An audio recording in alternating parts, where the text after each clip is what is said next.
There will be spoilers ahead. Lots of spoilers, so be careful, won't you?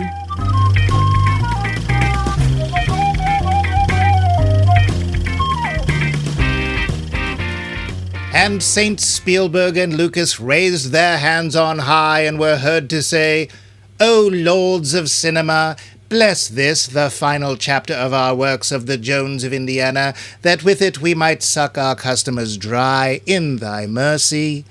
And the Lords Kennedy and Bruckheimer did grin, and the directors and screenwriters did feast upon the lambs and sloths and crab and anchovies and orangutans and breakfast cereals. Skip a bit, brother. And the Lord spake, "First did thou makest the ark, second didst thou makest the temple, third did thou makest the one with the old guy, fourth shall thou not count, neither count thou two, excepting that thou then proceed to 5. Makest thou this final Jones in the image of an aged man who shall grunt his way through destiny, and for that be remembered for all time. And if thou canst not do this thing, at least make a lot of money." And lo, the directors and screenwriters did rejoice, for they were to be a part of Max Mike Movies. Amen. Ah, yes, you might be wondering what the hell Monty Python and the Holy Grail has to do with Indiana Jones and the Dial of Density. I mean Destiny. Believe it or not, I know. We'll get there. Yep. We're doing a series called Give Me One More Chance, where we take a look at movies we did not like the first time around to see if fresh eyes and a bit of time make a difference. Speaking of making a difference, over there is our host, Dr. Max Levine. Toss us off a clever historical quip, Max. I don't know. I'm making this up as I...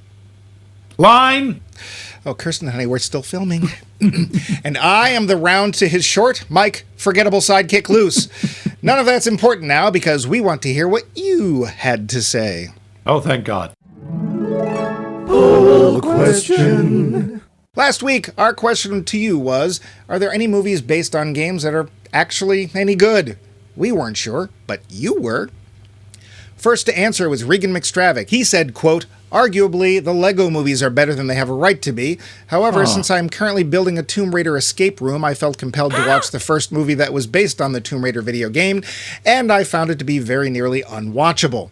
I've heard the more recent movies are better, but I'm not sure how curious I am at this point," end quote. Lego? A game? I didn't think so, but Regan had a rejoinder for that. He continued, quote, "The Lego movies are based on the Nintendo Legoland video games, not the Lego building blocks, or I suppose are an iteration removed from the building blocks since the game is based on the building blocks," end quote. You so win there. This round. Thanks, Regan. Dave was next with, quote, "Most are merchandising for board games, duh, and I avoid them. Tetris was great. I also enjoyed..." Yeah, I know. What? "I also enjoyed Havana, which is sort of about high-stakes poker, if I remember it correctly, but I don't think anyone else liked it. The game was not what I liked about that movie, though. I enjoy movies about the expat scene, wherever they are set, and someday I may watch The Go Master. I also enjoyed The Queen's Gambit. More and more, I watch TV series rather than feature-length films," end quote. Ah, chess. The rich man's checkers. Thanks, Dave. By the way, there is a movie called Tetris, and it's about the guy who created the game. Oh, see, I wasn't going, that there was a movie, just, that he liked it. Because I thought it was just, they gave they made those little falling blocks into different characters, and one of them had to find their way to find themselves. Oh, who cares? Oh, no, L-shaped. No! I want to be M-shaped. Who cares? Yeah. Anyway, Matt McStravick. Wait, could he and Regan be... Just a minute. Related? Sent, quote, "Originally, adaptations of game properties, specifically video games, were almost deliberately bad or wholly unrelated to the original source." Oh, no. Yes. On purpose, yeah. Others were bad just because they were bad. The Jolie leading Tomb Raider film mentioned by Regan only served to burn 2 hours of a flight to San Diego 24 years ago. As for good adaptation, I'd point towards the recent Fallout series over on Amazon. Brilliant for those who are looking to see more of their favorite gonzo apocalypse, and in my non-professional opinion, just a good soft sci-fi story, end quote. Well, thanks so much, Matt. Okay, interesting. Richard Tatum, who has invented nothing, Max! Of course not. He's just been coasting on having invented the Tatum for Nothing! years. He didn't invent anything! Richard Tatum posted, quote, "Well, it depends on your definition of games. That Battleship film, was pretty rough. But the Rock'em Sock'em Robots film, Real Steel, was a pretty solid underdog sports drama with sci-fi framing, if a bit cornball. Interesting, okay. Also, there is an assortment of video game adaptations that run the... I think you're supposed to write, run the gamut from lemon to quite good. Although the best video game adaptations so far, I think, are the streaming shows, see Fallout. Although the anime adaptation of Castlevania is really good, end quote. Another vote for Fallout. Might have to watch that. Thanks, Richard. Yeah. Matt Reisman gave us, quote, "I think the 2021 Mortal Kombat was faithful and fun. Good is a stretch, but the first part set in feudal Japan was very good. I absolutely will not claim that it's good, but the Jean-Claude Van Damme Street Fighter is so bad it's enjoyable." We do get to see Zangief's ass. Oh, I was still wondering what's up with that. I don't know. Wreck-It Ralph probably doesn't count, but it's good. In a lot of cases, I think animation is a better option for adaptation. Some of the Street Fighter animes are quite good, for example, as is the Castlevania anime. Fallout and The Last of Us are quite good TV shows adapted from video games. Oh, I forgot Clue. Yes, Clue might be the only board game adaptation to be good. End quote. There's Fallout again, and that's a good one. Wreck-It Ralph is an adaptation of a fake game? Yeah, well played, Matt. Interesting. Yeah. Get it? Well played. Anyway. Tony Kellner. Oh, I get it. Oh, God. Tony Kellner, noted author, said simply, quote, "Clue!" End quote. Thanks, Tony. Another vote for that childhood favorite. Tyler Stewart answered, quote, "Dungeons and Dragons Honor Among Thieves was actually a pretty good adaptation," end quote. Well, see our entire episode in D&D. Extraordinary coincidence to report. Yeah, thanks, Tyler. Adam Mark, scholar, international raconteur, wrote, quote, "The film that immediately comes to mind is Clue, 1985. The film's madcap plot really keeps you guessing, just like the original game's method of playing. The actors really ham it up, giving their detail-less, color-themed playing pieces life, flaws, and motives. It's a wonderful ensemble comedy full of beloved character actors. A cult classic for the ages which still feels fresh today. I vote for Jonathan Lynn's Clue," end quote. And you are not alone. Thanks, Adam. Degsy O'Brien, whom we have not confirmed solves crimes, paints, or has flown into space, is But last no one on has Facebook. proved he doesn't. That is not a good argument. We don't know the person. He seems very nice, but we know nothing about this painting and crime thing, so stop. Well, he has to stop foiling my schemes, damn it. Max? O'Brien! You foiled them yourself. Anyway, Degsy O'Brien said, quote, "I went through a long list I found and was almost crestfallen to find that the closest one I considered good was the original Tomb Raider. But then I thought of board game movies and remembered the delightful and always rewatchable Clue, 1985. Aha. Now I feel better about myself and my place in the world," end quote. Glad we could help. Another vote for Clue. I might have to rewatch that. It's been decades. I honestly don't know if I've seen it more than... Well, technically 3 times because I did go to the different theaters, but thanks, Degsy. Heading over to the website, we have Vince of the Wild Frontier. He's from Canada, you know. Oh, sure. He sent us, via Penguingram, quote, "While I wait for the action film based on Meal Born, starring Carolyn Monroe and Sybil Danning, I don't think I will be alone in picking... I don't think I will be alone in picking Clue as the best based on a game. Nope. I sort of exclude movies based on video games because they seem a genre of their own. Video games are already very visual and often cinematic, while board games have a higher hill to climb to satisfy the images people playing have had in their heads with what they put on the screen," end quote. Vince, you were and are not alone. Clue it is. Thanks so much. Interesting point about the board game versus video game. Yeah. Oh, and it looks like we have one last entry via our hotline. It's from, Flame McDowd. Bet that's a real name. Well, let's take a listen. Hello there. This is Flame McDowd. I'm not much of a movie person, being too busy doing what I do. But I do have a couple of favorites of movies that were based on board games. One of them, of course, is Clue. Because it's a mystery. Because there are dead bodies. Because there's a woman in black satin. A woman after my own heart. I also like, and I know this will be controversial, but I do like the movie Jumanji.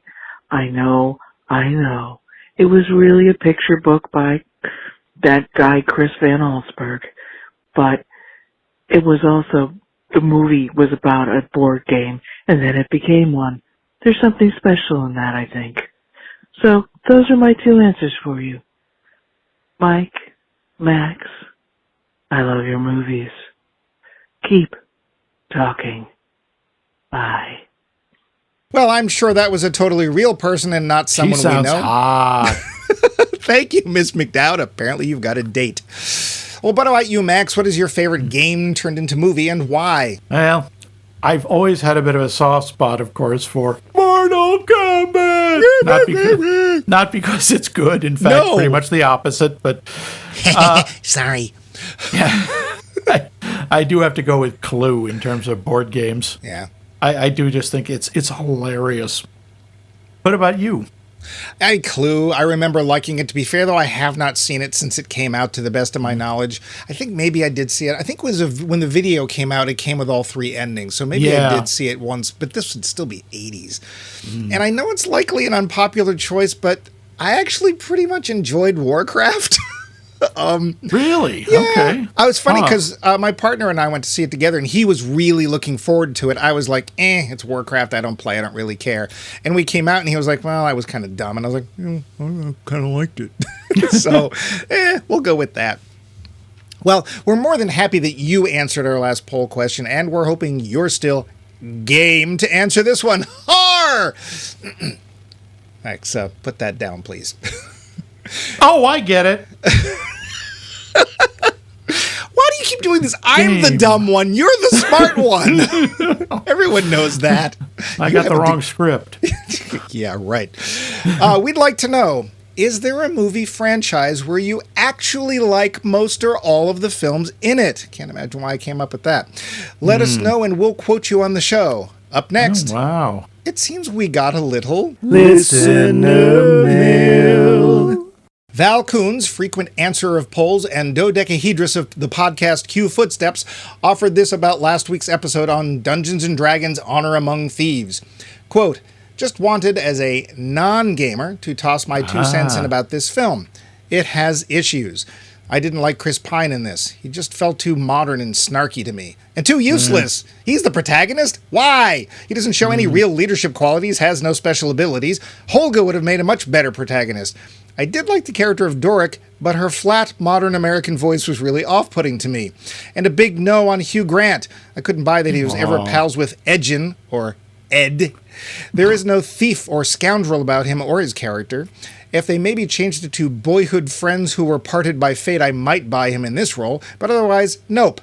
That all being said, I enjoyed this film. I have a little knowledge about what bards and paladins and other creatures are. I did just spend a weekend playing a wizard archivist, but none whatsoever at all about the lands and creatures of D&D, so I could watch this film in ignorance of canon and just go along for the ride. And I'd probably watch it again, even with Chris Pine there, because so much of the rest of it was fun, end quote. Well, thanks for tossing us that letter and the 2 pennies, Val. Love to hear from folks, so don't forget. We do, don't we? Send us email. If you disagree with us about a movie, go ahead, let us know. And now, back to our regularly scheduled program already in progress. The facts. Budget. We're talking about Indiana Jones and the Dial of Destiny, in case you forgot. There's 2023. this is a remake? Like there was an earlier version of this? No, I want to put the budget in historical context. Oh, okay, last year. Yeah, there's a range here. Disney reports it was $295 million. Other sources place it anywhere from $300 to $387. Good God! Regardless, it only pulled in $384. This makes it the least successful of all 5 Indy Jones movies. 4. I meant 4. There are only 4. Right. Moving 4. on. Yeah. How do you make over $250 million and it's a failure? Because you spent more than that to make it. That's how. Harrison Ford, who was 80 when this film came out, went on routine Odyssey 40-mile bike rides and long walks to get into shape for this film. John Williams, the movie's soundtrack composer, was 92. What did he do to get in shape for the film? I think he waves his arm. Yeah, okay. So why the heck was I misquoting Holy Grail earlier? It turns out that one of the many treasures the Nazis were trying to loot was the one and only Holy Hand Grenade of Antioch from Monty Python and the Holy Grail. See our entire episode therein. Clearly they stole it from Brother Maynard. Skip a bit. Supposedly, way back in 1979, Lucas, Spielberg, and Paramount agreed that 5 shall be the number of Indiana Jones films. 6 is right out. Or is it? Well, Harrison Ford says it is. Which is actually weird for him. He usually doesn't say no. Usually when he hears the beeping of the truck with money backing up to his house, yeah. And Well, heck, I need another airplane. I just crashed the last one. And how much did Harrison make for doing this movie? Yes. A cool $20 million. Very cool. Yeah. Speaking of Paramount, which I did earlier, while it released the first 4 Indy Jones films, and its name is on this one, Disney owns Jones now, and therefore the inclusion of the Paramount name was a courtesy. Say, does Mads Mikkelsen's character, Dr. Fowler, seem sorta, kinda familiar? A little bit. Well, perhaps that's because he's a very thinly disguised Dr. Werner von Braun. Yeah. Yeah, very thinly disguised. I looked into a little bit of Dr. Werner von Braun. A lot more Nazi questionable schmatzi. than a lot more questionable than history remembers him. Oh, people remember him as questionable, and so does Tom Lehrer. Once the rockets go up, who cares where they come down? That's not my department, says Werner von Braun. Yeah, apparently he was a little bit more pro-Nazi than originally reported. But anyway. The Spear of Longinus. Well, us Casca the Eternal Warrior fans know all about that. It's the dingus that gets this whole show on the road. It is a real item. The spear supposedly pierced the side of Christ. The Nazis believed at one time that it had been held at Homburg Palace in Vienna. Thing is, if you go to St. Peter's in the Vatican, they'll point you to a tomb where Longinus and the spear have been buried for centuries. Well, yeah, but there's a church in Armenia that also claims they've got it. Well, here's the thing. Who am I going to believe? The one in Rome? So, yeah. Let's put it this way. It is not a prop in this film. I think that's fair to say. Yeah. They didn't make it up for the movie. Well, also, that's not the real one. Of course, it's jammed in a door at one point. So, yeah. When is New York not New York? Well, if it's a movie, probably never. In this case, it was, wait for it, Glasgow, Scotland, because they totally look the same. Okay, that's different. I was waiting for Vancouver. Otherwise known as East Stabbington. Oops. Anyway, yes, that was the damned Wilhelm scream early in the film. It was slowed down, but that stupid thing was indeed there. Hollywood, please stop it. So the anti-doohickey thingy invented by Archimedes in this movie, yeah, totally made up. Well, not totally. It's just that he didn't invent it. Someone else did about 100 years after his death. Oh, and that siege? Yeah, Archimedes died in it. Oops. Whoopsie. Yeah. This is also the longest Indy Jones film, beating the next closest by almost half an hour. We'll come back to that. This is the only film in 2023 to receive nominations for both the Oscar and the Razzie.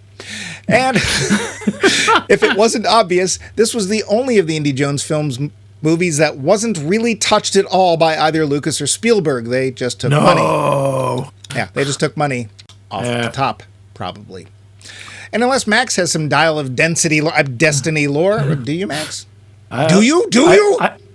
Well, there is one thing. This is the only Indiana Jones movie where he ends up with the thing he's looking for. Oh, yeah. Yeah. Ark of the Covenant goes in a crate. They never do get the Sankara stones. Yes, they do. He brings it back.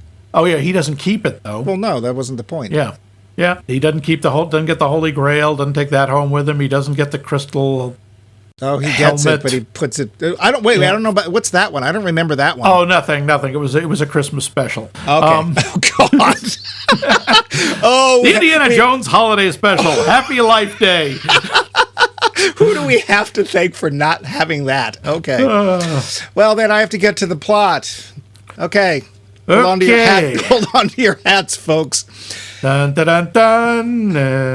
It's 1944, and Indy Jones is after the Spear of Longinus, TM, the spear that supposedly got stuck in Christ while he was on the cross. But it's been taken by the Nazis, and so has Jones. The war is going badly for the Nazis. Yay! And so they're taking all their nice stolen antiquities and going home. One of their head professors, Dr. Jürgen Voller, has found something he thinks is better, but no one's interested. Too bad, as the spear's a fake. Still, the train with all that loot in Voller takes off. Oh, and Dr. Jones' bumbling sidekick, Basil, has been taken too. But Jones doesn't sit still. He escapes, grabs the spear even though it's a fake, and, through a lot of running and bashing things, manages to get himself, Basil, and the cool dingus Voller found off the train and back to Allied friendlies. Suddenly, it's 1969 and Indy is old, so very, very old.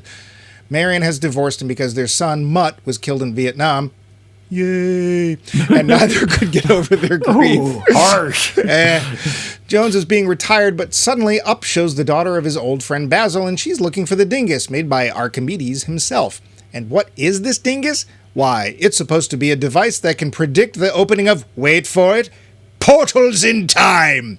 Oh! Thing is, this is only half of it. The other half was lost long ago. But Helena, Basil's daughter, only wants it because she's going to write her thesis about it. Her father told her it was lost when the train crashed in 1944, but alas, alackaday, it wasn't. Jones has it and gives it to her, just as Voller and his team of bad guys show up to take it away. There's another bit of running and shooting, but Helena manages to escape to Morocco with the dingus, which she plans to sell on the black market. Cut to Morocco, where Jones, hot on Helena's trail, crashes an illegal antiquities auction just as the bad guys do the same thing. Guess what happens next? If you said another chase, you'd be totally right. This time, Helena and Jones and Helena's pet child, Teddy, escape and head out to sea to find the second half of the dingus. No, the thing that will tell them where to look for the second half of the dingus. But the bad guys are right on their tails, and soon they have the half of the dingus. Won't do them any good as Indy, Helena, and Teddy know where to go next, which they do. But you guessed it, the bad guys are right behind them. They find the other half. The bad guys find them. The bad guys put the dingus together and take off to tear open a portal in time so Dr. Voller can... Wait, kill Hitler? Seems he thinks Hitler had some pretty good ideas but was too dumb to see them through. So he's going to do it. He takes Indy with him. Helena manages to get aboard their plane unseen, and Teddy, never having flown before, takes off after them in a stolen plane where they... enter the Spanus of time. Tell me you weren't thinking that. Well, I was, except that, is it really a Spanus of time, or would it be a Timus? No, it's a Spanus. Spanus, okay. Last paragraph. They don't fly back to 1939 as Voller planned, but to 212 BC in the Roman invasion of Syracuse, where Archimedes just happens to be. There, things happen. There's a big battle, some killing. Indy gets to meet Archimedes, and then Teddy flies them all back to safety in the present day where they belong. The end. Dear gods. The film. Yeah. Max, Pretty much covers it. you saw this when it came, or did you see it when it came out? I did. I saw it when it came out. So it would have been, it wouldn't have been one of the first films you saw after the COVID, because it was 20. It was right up there. Huh. I'm going to guess, well, I don't know, because I picked this film as being a film I didn't like the first time around, but I'm going to guess that your reaction was not, say, as positive as it could have been? I think that's fair.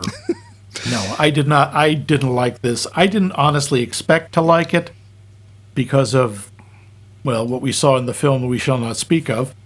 I don't know what you're talking about. You know, I do have to say, the one thing this movie has going for it, it is 100% LaBeouf free. Well, and that's why I cheered about him dying. Not that I cheer about anybody having been in Vietnam, never mind dying there, but let's face it, nobody liked that character. Nobody. Nope. So, and right after that, I think it was when he went on his little crazy, I'm wearing a paper bag to everything stint, and just, I don't want him anymore. He can just stay away. But we have other people in this film we can talk about. Yeah. It is LaBeouf free. So, why don't we start at the top? Let's start with Harry. I got to give him this. The man was 80 years old when he made this, which is, by the way, older, I think, than Indy is supposed to be. I don't know, because we don't know his Well, his I mean, it's 25 years after he... Looks like he was in his 30s or so in World War II. So you put him in his 60s, maybe. Yeah. And I got to say, there's a scene with his shirt off. For 80 years old, he don't look bad. Yeah, I question the need of that shot, but that's fine. Yeah. Kind of gristly, but that's about what you'd expect. So, yeah, let's face it. It's Harrison Ford. Harrison Ford does not have a great range, Not terribly. but he generally is really good at picking scripts at which he can Harrison Ford. And I think Harrison Ford's just fine in this. So, yeah. He has a couple of decent emotional moments. He does, especially at the end. Yeah. Yeah. So, and of course, He doesn't. we like him. Yeah. Whatever We he's do. done in real life with airplanes and younger women, we look the other way. But generally, we like Harry. So, good for him for putting down the hammer and saw and taking acting seriously or whatever. Phoebe so Waller, good for him for accepting an ungodly amount of money. $20 million. Phoebe Waller-Bridge, I don't know her from anything else. Do you? I know her from a series called Fleabag, Oh, okay. which I tried once. It didn't grab me, but people love it. And she can be very funny. I think she's actually pretty charismatic in this.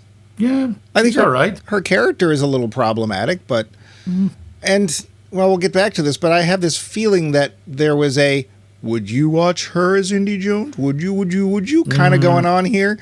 And I think in the end I would vote probably no. I think that she does a decent job. I like the fact that the character is her own woman, etc. But I don't think there's enough. There is a certain charisma, a certain draw you need to play that kind of character. And I don't know if it's her or the way it's written, but I don't think she quite makes it in this film. Yeah. I mean, she's no Teddy, but Antonio Banderas, utterly wasted. Completely. He's one. That is a complaint we'll come to in this movie. They keep bringing in these really interesting characters and then either killing them or abandoning them. Well, and Indy is supposed to have this, League of Friends, League of Extraordinary Yeah. Gentlemen that runs. Of course, they bring back Sala, which is nice. We'll get to him in a minute. Yeah. But I really didn't understand, if you're not going to do much with him in this film, okay, that's fine, but why kill him? I don't know. But it's and also, why bring in Antonio Banderas? It's like teasing us. It's like, oh, you're going to get Antonio. He is very cool, But no, we're not going to get Antonio. So Yeah, just suddenly I was hungry for Nasonex. yeah. Karen Allen is in there very, very briefly. Yeah, 3 minutes. She does pretty well, actually. She does. I believe She's her. always fun to watch. Yep, I believe her as an older Marion. That's one of the things I like about both her and Ford is they are not, in the last movie, I know, he's trying to she sort of wasn't pretend in- he's... she was in No, Last she Crusade. wasn't. Yes, yeah. They're trying to pretend they're not old. Yeah. And in this, they're both really embracing, hi, yeah, we're old, all Yeah. right?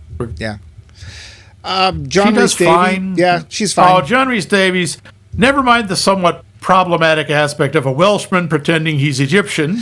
Yeah, I mean, we haven't seen this since Highlander, but Yeah, but we saw this in the first and the third Indiana Jones, Yeah. where he's in both. But he's so much fun. yeah, let's face it, we just like him. When he's saying, I also brought my passport, I'm going, yes, take him along, bring him on oh, come on, really?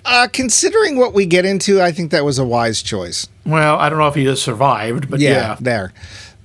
We have Shawnette Renee Wilson, who plays, I guess her character's name was Mason. She was a CIA agent. Another character I really wish they hadn't killed. I really liked her. Yeah, she was the really interesting character. She was, you want to know more about her, and it's like, oh, wow, and she's dead. Okay, great. Yeah. And of course, the idea of having a black CIA agent in the 60s is awesome. And honestly, she is, we talked about this in, was it Dungeons and Dragons? Yeah, all these side characters are I'd watch a movie with her in it. She'd be cool. Yeah. Thomas Kretschmann as Colonel Weber, I don't remember at all, quite honestly. I'm sure he was a bad guy. Sure. But I'm sure he did fine as a German. Toby Jones as the bumbling Basil Shaw. Did he The remind you bubbling of Porky upsets Pig? Jones no end. Yeah, yes, he totally But did. also, every time I see him, it's like, who's he going to betray? Because he always plays betrayers or sleazy characters, Does he? or really officious, like Tinker Tailor Soldier Spy or any of those. Huh. Well, I know he played, oh dear gods, In Cold Blood was written by That's it, Truman Capote. Truman Capote. I know he was one of the people. It was 3 Capote movies that all came out in one year, and I know he was one of them. But I didn't realize. Yeah, this one he doesn't betray anybody. Well, Then we have we have the two hulking bad guys, I guess, Klaber and Hauke. And quite honestly, they do a great job because I hate both of them. Yeah. I really yeah, do. they're both wonderfully loathsome. We have, I'm going to guess it's Ethan Isidore, who plays Teddy. Yeah. Fine. He wasn't too obnoxious. Short round Mark II, sure. Yeah, he's a little Except bit more capable. he's useful. He's useful. useful. Actually quite helpful. And he almost gets a little character development, because there's a point where he's worried about losing his partnership with Helena, yeah. and you can see that it actually hurts him, but no, we have to do more car chases, so we can't deal with that, which is too and bad. You see a little bit, yeah. Because I like those two together. I think they're actually pretty cool. You see a little bit of his resentment of people who have money. These were really interesting. It's like, and that's all we're going to see. Yeah. Yeah. Then I hope he doesn't think he can play a leading man, but we have the infinitely variable evil scientist, Dr. Bad Guy Mads Mikkelsen as Jürgen Voller, who is perfect. I mean... He is. He really is. He's absolutely loathsome and believable. He's got that whole Aryan Ubermensch superiority complex. Yeah. He's really creepy. The whole sequence with the guy in the hotel, the waiter. Yeah. You know where your people are from. I was born next to Yankee Stadium, sir. Yeah, that was very accurate and very uncomfortable in a number of different ways. But, I mean, it's Mads Mikkelsen. When has he ever disappointed? I remember, I think the first time I saw him was as Le Chiffre in Casino Royale, in which he was excellent.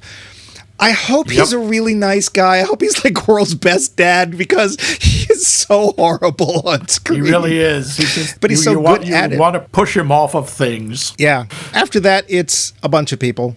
Yeah. Including Beat Poet guy, whom I don't remember at all, but whatever. I think he's the guy who's playing...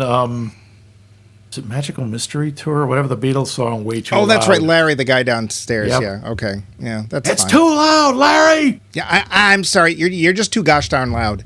It's so fine. I mean, we're not looking for Olivier performances here. This is an action film. No, they're wasted. They're wasted in an Indiana Jones movie because it's all like.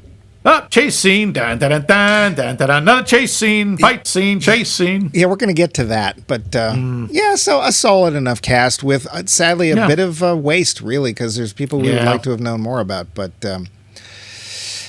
we start off, it's the Nazis. It's always the Nazis, except only in the odd number films. That's actually true. It's every other film is Nazis, which is fine. I have no problem bashing on Nazis. Nope.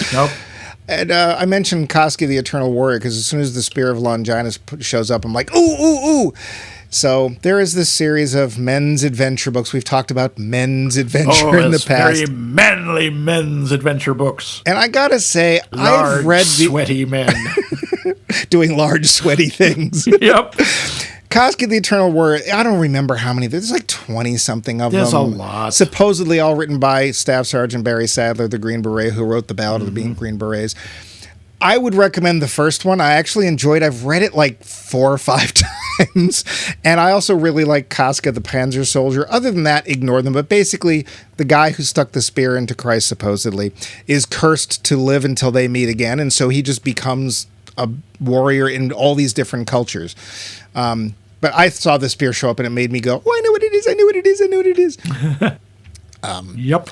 But also called the Spear of Destiny, which shows up in a lot of movies. Density. Yeah. We get a young Harrison Ford and Mads Mikkelsen, and I got to say, they did it pretty well. Yes, he looks so digital. I don't know. I mean, young. Well, to be fair, it's going to be digital no matter how we watch it because it was shot digitally and we were watching it digitally. So yeah. Watching it at home, I actually thought it worked fine. It turns out they had a lot of luck with Indy, or I should say Harrison Ford, because they have so much footage of him. Yeah. And missing pieces from movies like, outtakes and, deleted scenes and stuff. So they could pretty much bring him up in any angle and any lighting thing, and he worked fine. Mads Mikkelsen, let's face it, they probably aged him up for the later part, so not as big a deal. But I didn't ever. It wasn't like Grand Moff Tarkin was in Rogue One, where it's like. No, there wasn't a lot of Uncanny Valley here. No, I thought it actually worked pretty well. It's the voice that didn't quite match because, hey, I'm Indy Jones. Goodbye, Indy cars. Anyway, so yeah, but we start off with a big nasty scene of him about to be hanged, and all I could think of was, if he only had a fridge. Yeah. Yeah, it still gets me. Oh, the bomb goes off and kills everybody except the guy hanging by his neck directly over it. Yeah. Really? Yeah. This happens several times to several people. When Voller is on the train and gets cluned by that arm, I'm like, well, he's dead. Yeah. They hit it at like 60 miles an hour. He's dead. Dead. He's fine. He didn't even have a scar. Nothing. Although he does at one point go, oh, have we met before? Like he doesn't remember Indy Jones. Like that's his one scar. He doesn't remember meeting Indy Jones. Well, because okay. the first thing Jones does is cover his face with his hat and then punch him. Yeah. Well, you only see him for a couple of seconds and probably knock the memory out of him. I have to say, though, it's a big action-filled opening, and that's what you want in an action film. And, train fights, fighting on top of trains, that never gets old, does it? Yes, kind of. I mean, they were doing this in silent pictures. I mean, it's really been done a lot, and it's been done better. Yeah. And my problem with the opening sequence is and I'm afraid this comes up again, it looks like a video game. When he's, fighting the guys on the motorcycles. It looks very, very digitized. I honestly didn't feel that way. I didn't notice it. I see the action being very video game-ish, like, click left to get out of the way of this thing, click down to duck when you go to a tunnel, but I didn't see, like, visually, I thought it was fine. I'm sure that very little of it was real, but, that's also fine. I don't need Harrison Ford at age 80 strapped to a fast-moving train. So, it pulls you in. I think it's very Indy-like, so there we go. And then we meet up with Basil, and again, all I could think is, bumbling upsets Indy no end. He's fun for his moment, and he goes quickly, but... The problem is then they try to make him into a much more serious character later in the movie. Yeah. Well, he's obsessed with finding out how this thing predicts openings in time, which we'll come back to. Oh, will we come back to the Spanus? Because it always comes back to the Spanus. Then we very quickly, and I had forgotten that Marion was in this, but we very quickly write off Marion and Mutt from the entire film by doing it. And I couldn't read this at home. I had to remember, but they do a passover of the cable telling Indy that his son has died. And it was just like, wow, you're done. And you see the other telegram of the uncontested divorce decree. That I could read, but yeah. I think that was really a written apology from the producers for the character of Mutt saying, yeah, we know, he's gone. So. Up through the parade, I thought the opening was actually pretty good. I know you had a little trouble with it, but we're, here we are in Glasgow, jolly old chap. I mean, but New York, and we're tying it into a big event, the landing on the moon of the astronauts. And well, technically, it's the return. Oh, that's true. It's they're back. They're having their big parade. I liked it. I like crotchety old Indy in this. The professor who none of the students are paying attention to, which is a real contrast to the first movie where they're writing "love you" on their eyelids. Yeah, and here they're blowing bubble gum and not doing the reading. Well, and this is one of those things that you very rarely see when it comes to heroes in literature, film, whatever, is what happens after the adventure. These people have to continue living their lives. And, Indy, there was this thing about Central America, I don't remember, but he kept doing what he did, but eventually, obviously, the times passed him. And, of course, he's now 60 or 80 or whatever, and he's being retired because he's become a part of history. But they give him a clock. Nice touch. And I actually really appreciate that he just hands it to somebody. I can totally see Harrison Ford doing the same thing. Thanks for the Oscar. Here. not that that's going to happen, but yeah. No. Then, however, we find out what the dingus is all about. Time travel. Now, here's the funny part. Thankfully, it's not a device that tears open a portal in time, but it predicts naturally occurring ones. Because apparently there are lots of them. Yeah, and somehow we haven't wandered into them ever before. No one's noticed. So, we did an entire series on time travel, Max. Yeah. I remember what you thought then. What did you think about time travel being part of Indy Jones? I thought, wow, they can't do worse than Aliens, and I'm wrong. Yeah, I will say, in the film's defense, we don't actually do the time travel thing till the very end of the film. So it's not Yeah, like I it's suppose. spewing out stuff. They're not hopping around into different eras, and No. they're not Bill and Tedding their way around. I wouldn't have actually liked to see a scene where they pass each other in the streams and go, whoa. Dude, check out the old guy.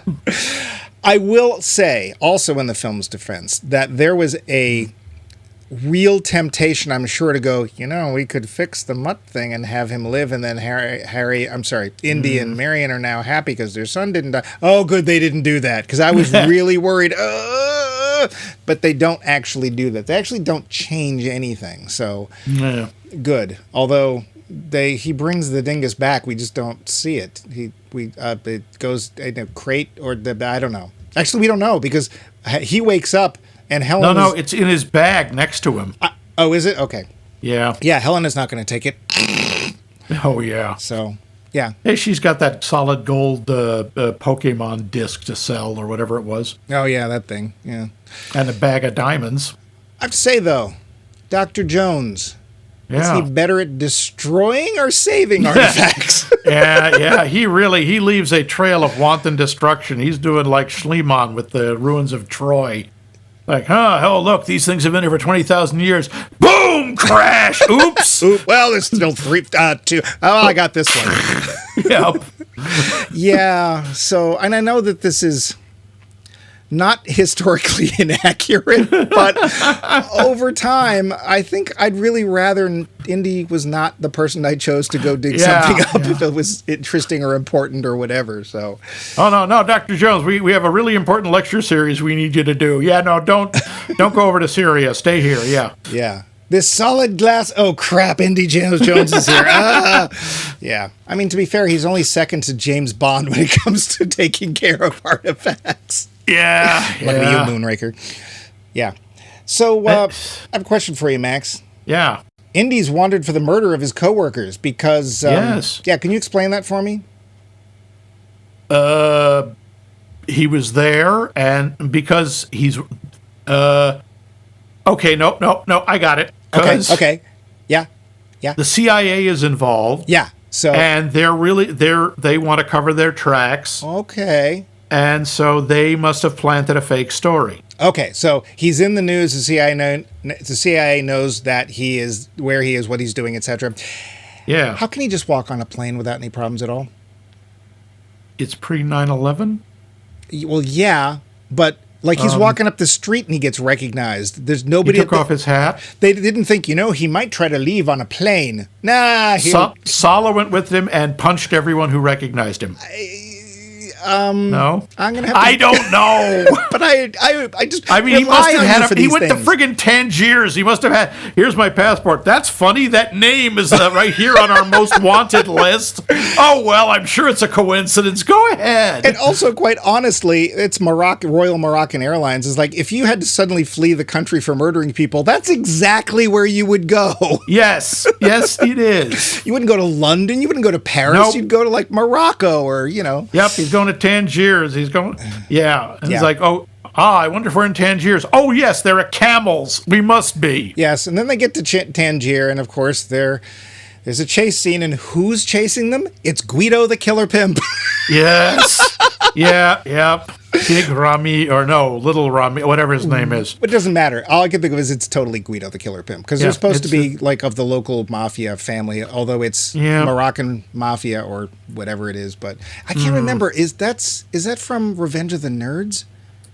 Guido the Killer Pimp, or is that No, that's from Risky Business. It is okay. Yeah. Okay. But I know why. The guy who says that goes on to be the lead in Revenge of the Nerds. That's why. Yes. Okay. Yes. Curtis Armstrong is in there. Okay. That's right. I will say, though, in general, the chase scenes are really well done. There's just too many of them, don't you think? There are way too many. Yeah. And some of them, I'm sorry, there's a whole lot of I call no way, which I don't get in most of the other indie films. I don't feel that way in a lot of them. But when he is riding a police horse at a gallop down New York City streets, Glasgow. over cars, and down into the subway. Yeah. And the horse leaps off the platform onto the tracks. Yeah. And I'm like, well, that horse just broke all 4 of its legs. Yeah. Come on! Yeah. That's just a lot. And when they are in Morocco and they're having a chase scene in a tuk-tuk, which is basically a jumped-up golf cart, which is appropriate given how old Jones is at this point. I'm surprised it wasn't a rascal scooter, but That's mean. come on! Well, They're outracing a Mercedes and a Jaguar, so and a Jaguar, for God's sake. Yeah. Yes, they're small, narrow streets, but of course you wouldn't know it given the speeds they're going at. well, also, to be fair, the first bump that tuk-tuk actually hit, both cylinders are gone. If it has 2, it Yeah. might only have 1. I don't know. They're not Actually, some of them did have 4. really. But Yeah. let's face it, they're- they're not really known for speed. No, they are not. They are known for maneuverability and the ability to get down narrow streets and through traffic. They're not high-speed chase vehicles. And they're cheap. That's the... They are very cheap. They're cheap to own, cheap to operate. And if you bumped into them even a little with a bicycle, they tip over. Well, that's because half of them is bicycle. Yes. Yeah. Yeah, so there's that. There is something they do that compresses time, and I actually really appreciate this. I know they're not the first to do this. It actually harkens back to older films. But when we don't have to watch them travel all the way from we see the Tangier map. to Syracuse or whatever, or to Greece, we go to the map and the little line thing. I really appreciate that because that is nice. I hate getting bogged down in that sort of things. But Yeah. and as I said earlier, I really do hate the bad guys. The bad guys are very, very punchable They're in this film. loathsome, very evil. You aren't sorry at all when any of them die. I do think, though, that there might have been a little bit of Indiana Jones bingo in this. Do you think? Yes, definitely. Okay. Scene where he's using a whip and people pull guns. Check. Well, there's lots of chase scenes. Check. For no reason, bugs. Yeah. Let's have- yeah. let's- Many of which I don't think are native to Greece. Never mind which they literally last for like 20 seconds, and then they're like, Yeah. "Look, bugs! See, you could put a little mark on your card, and Yeah. bingo." Yep. There was no reason for that. And also, one of your favorite things. Ancient mechanisms that work flawlessly after centuries of disuse. 2,000 years old these things are, and they work perfectly. Never mind the friggin' dial, which is made out of bronze and copper and should have been one mass of green verdigris. Well, it is. The real one is. And to be fair, they still don't know what it does. So, but I'm going to go right. I'm going to make a blanket statement. I may get crap for this, but I'm going to go right on a limb and say that whatever that thing is, it has nothing to do with time travel. Yeah. Yeah. So there's also a point where they go across this bridge, this wooden bridge over a rushing stream. yeah. And, the giant, because there is this giant bad guy who is Yeah. really, Klaus, really or big. whatever his name is. And he's carrying Hulk. Teddy, and the bridge breaks. But that's okay, because on the way back, the bridge is a hole again. Did you notice that? Oh, no, I didn't until you said it. I did not. Didn't catch that. Yeah. That's also a little, that's a sort of bingo piece they moved. Because in most of the movies, there's the huge guy that Indy fights. Right. And in this case, he's killed by Teddy. Teddy the Wonder Lizard, yeah. Teddy the Wonder Pony. He gets down there and says, I'm going to handcuff you. Ha ha. Well, and how about that? It's like, oh, yeah, this 13-year-old kid just committed murder. How do we feel about that? I mean, he was a bad guy, but... Yeah, and this was not like he accidentally killed him. It's like, no, I am going to handcuff you underwater to this grate that there is no way you can break and you're going to drown. Bye. It's Disney! Family-friendly fun. A family picture. Yeah, there is a lot of killing in this film. And to be fair, Yeah. I did rewatch the original Raiders of the Lost Ark last night because I was in the mood. And it's like, oh, yeah, there's a lot of killing in this film. There's a lot of killing in there, too. There's a lot of killing in most of them. Thankfully, there's no kids in that one, but yeah. Yeah. But let me ask you something. Sure. What did you think about the banter and the badinage between Indy and Helena? I actually thought it was fine. I definitely felt like they were trying to set her up like, would you watch a film with her as doing the adventure? And that part was sort of annoying because it's like, just end it. We're done. We're fine. We had 4 films, and we liked most of them. probably. So it's just stop. Otherwise, I thought it was okay. I was really glad they didn't try to make it romantic. That would have been so gross. Yeah, it would have been very creepy. I thought it felt a little forced. I can't tell if it was her again or the writing because I don't know her work, but it did feel like you could tell she was trying. Yeah. Yeah, you could see the effort going into it, which is not what you're supposed to see. It's supposed to seem effortless. Yeah. Like he was in Temple of Doom with, that wasn't good either. No. But like he was with Marion in the first movie. Or quite honestly with Sean Connery. Him and Sean Connery were great. They actually worked very well together. I just love the points when Sean would just look over with that disapproving look. He wouldn't say anything. He would just turn his head slowly. And Indy would be like, what? And he knew exactly what, young man. So. Yep. I have a question for you right back at you. We have this weird artifact. But unlike the artifacts in most of the other films, this one isn't inherently good or evil like the Grail or the Ark of the Sankara store. And it just sort of is. Yeah, it's a machine. And there's no personal tie between Indy and this thing. It's not his obsession. It was his friend's obsession. All he's really done is put it in a closet for 24 years. Yeah. So it doesn't have the same kind of emotional connection. Even the crystal meth had more of a connection, really. It's minty fresh. So do you think that affected the film, that the fact that he doesn't have really a personal stake in this? Yeah, honestly, it made the dingus more just like a standard MacGuffin. The others, I mean, the Holy Grail, for heaven's sake, the Ark of the Covenant, these have weight and meaning and historical gravitas. And this was, here's something almost no one has heard of. Yeah. And we don't know what it does anyway, and it doesn't have anything to do with time travel. Even the Sankara stones are a big deal in Indian mythology. Right, and it's nice to see that. And the cult of Kali. Well, it also, the Sankara stones have a demonstrable effect, whether it's, psychological or whatever, or if it's magic or whatever. They prosper when they have their stone, just like John Malkovich. Yes, and people suffer without them. Oh, so much.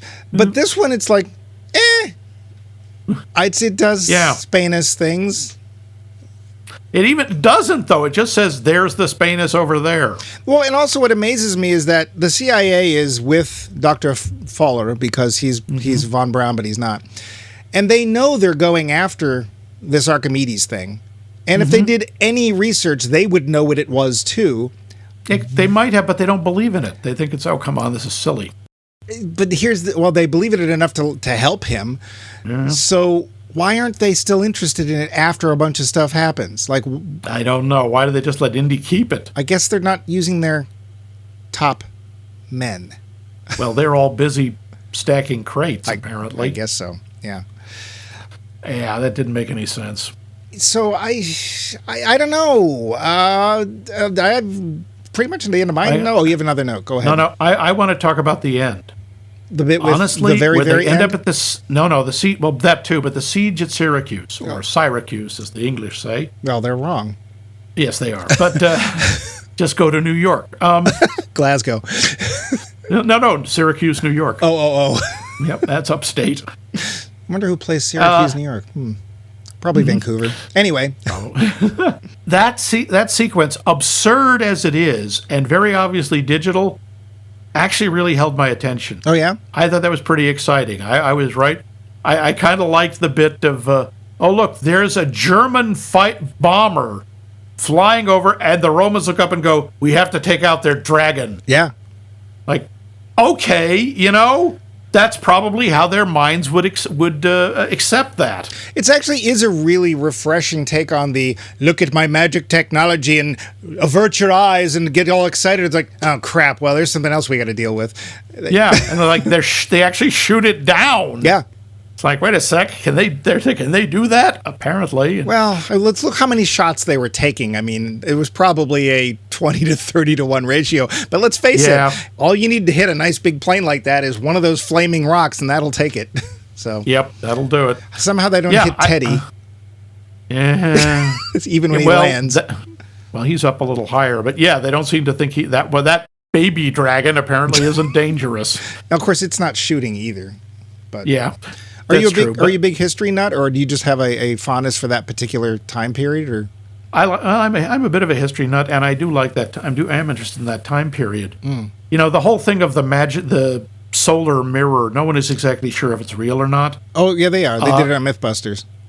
They did, but there was also people who did it in 1973 and actually ignited a ship. Mythbusters said it would have had to be absolutely perfect wind conditions, and it had to be too close.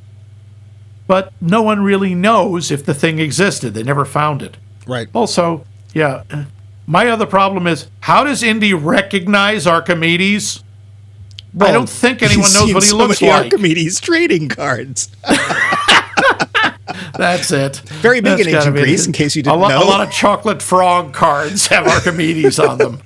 Well, also, let's face it, we might as well go there since you did.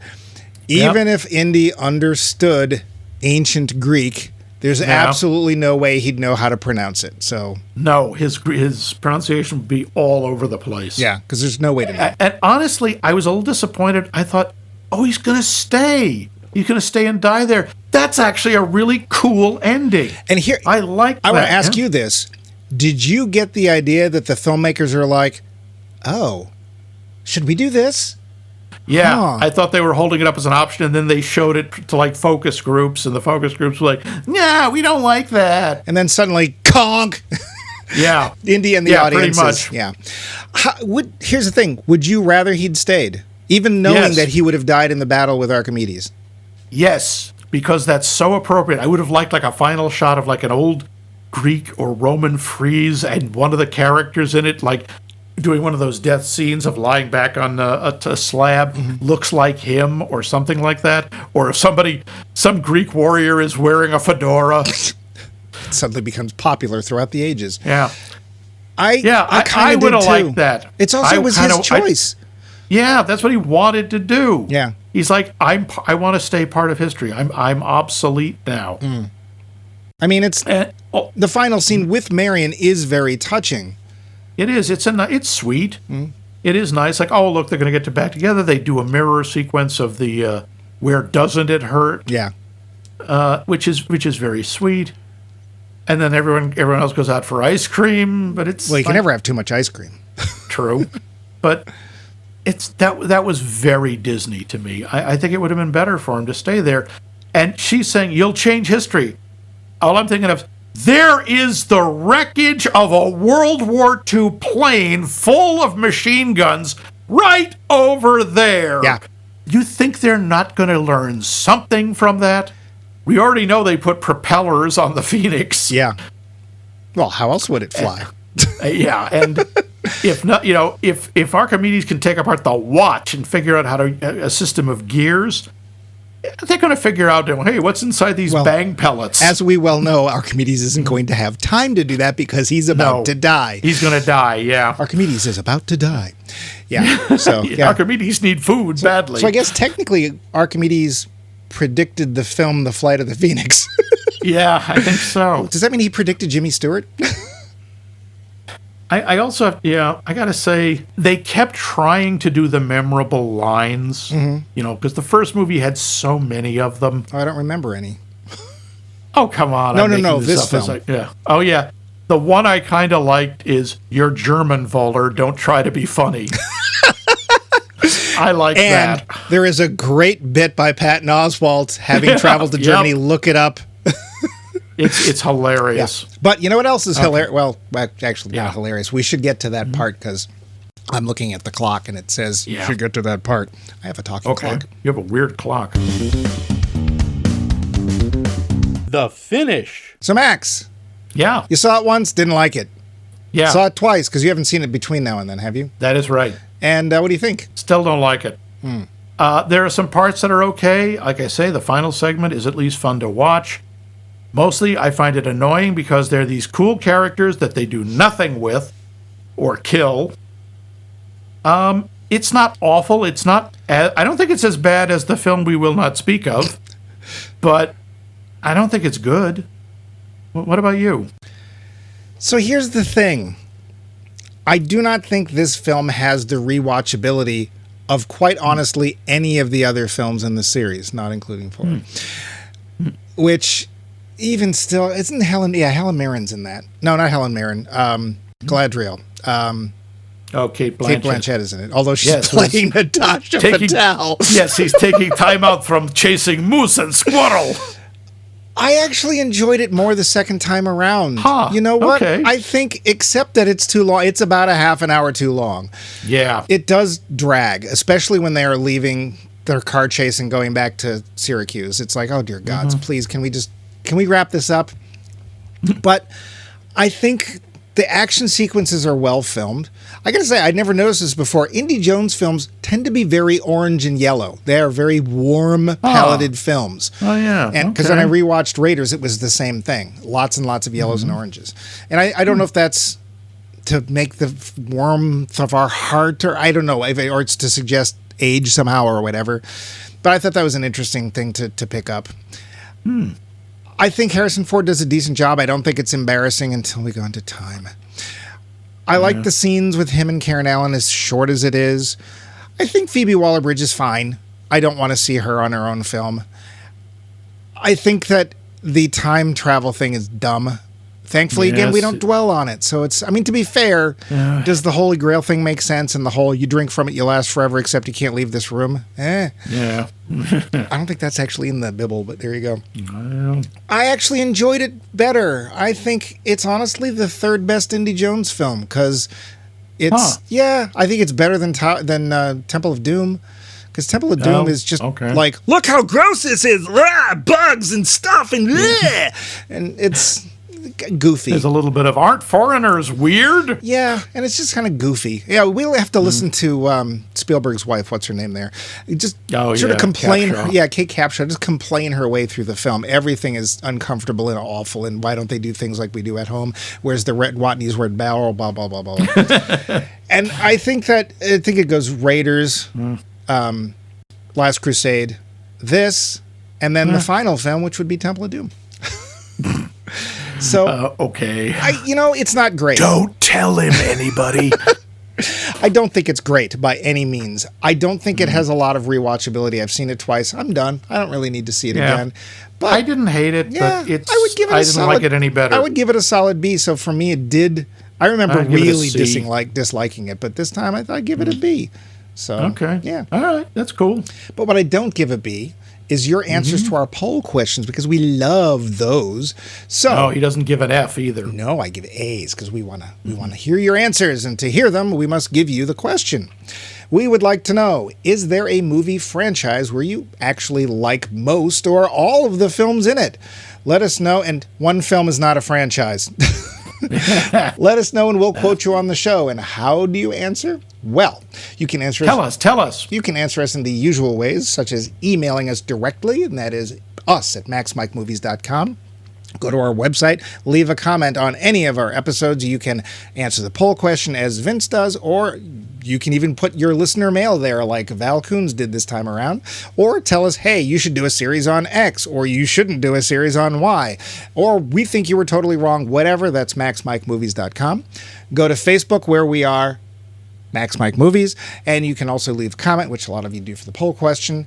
You can find us on you can find us on every poll podcast app out there. You can call us on our hotline, which is 617-398-7266. That is 617-398-7266. And please leave a little message like Flame McDowd, a totally real, not at all made up person, did, because we would love to actually hear you on the show. And heck, it's easier than typing. And then, of course, every podcast app ever made has us on there somewhere. But what else also has us is us next week, where we take a look at another film that we want to give a second chance. Max, what film are we going to give a second chance to? Well, I saw the best minds of my time reduced to madness. Reduced to, in fact, a multiverse of madness. Uh-oh.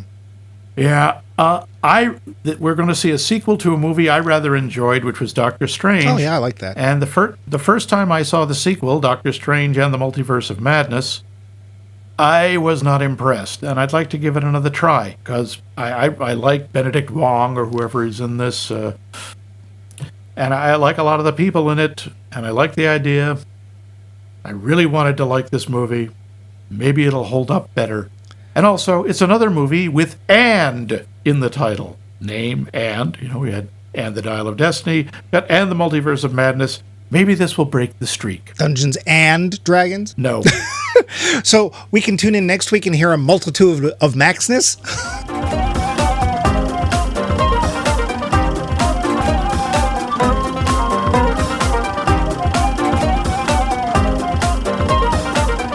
This has been a co-production of The Voice of Max and The Movie Wrench.